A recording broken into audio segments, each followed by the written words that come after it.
Why do so many people reach success and then fail? Well, one of the big reasons is we think success is a one-way street. So we do everything that leads up to success, but then we get there, we figure we made it, we sit back in our comfort zone, and we actually stop doing everything that made us successful. And it doesn't take long to go downhill. And I can tell you this happens because it happened to me.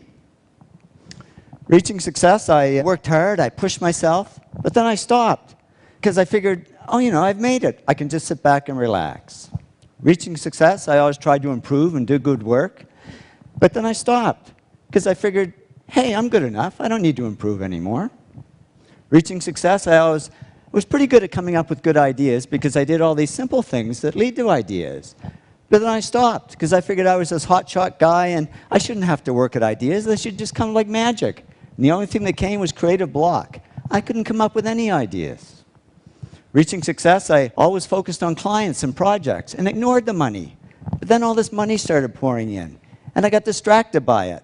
And suddenly I was on the phone to my stockbroker and my real estate agent when I should have been talking to my clients. And reaching success, I always did what I loved. But then I got into stuff I didn't love, like management. I'm the world's worst manager, but I figured I should be doing it because I was, after all, the president of the company. Well, soon a black cloud formed over my head, and here I was, outwardly very successful, but inwardly very depressed. But I'm a guy. I knew how to fix it. I bought a fast car. It didn't help. I was faster, but just as depressed. So I went to my doctor. I said, Doc, I can buy anything I want, but I'm not happy. I'm depressed. It's true what they say, and I didn't believe it until it happened to me, but money can't buy happiness.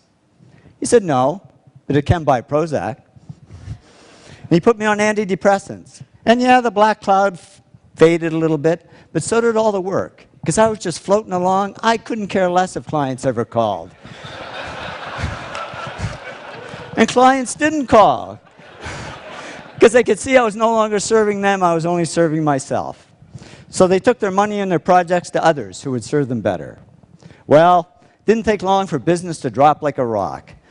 My partner and I, Tom, we had to let all our employees go. It was down to just the two of us, and we were about to go under. And that was great, because with no employees, there was nobody for me to manage. So I went back to doing the projects I loved. I had fun again, I worked harder, and to cut a long story short, did all the things that took me back up to success, but it wasn't a quick trip. It took 7 years. But in the end, business grew bigger than ever.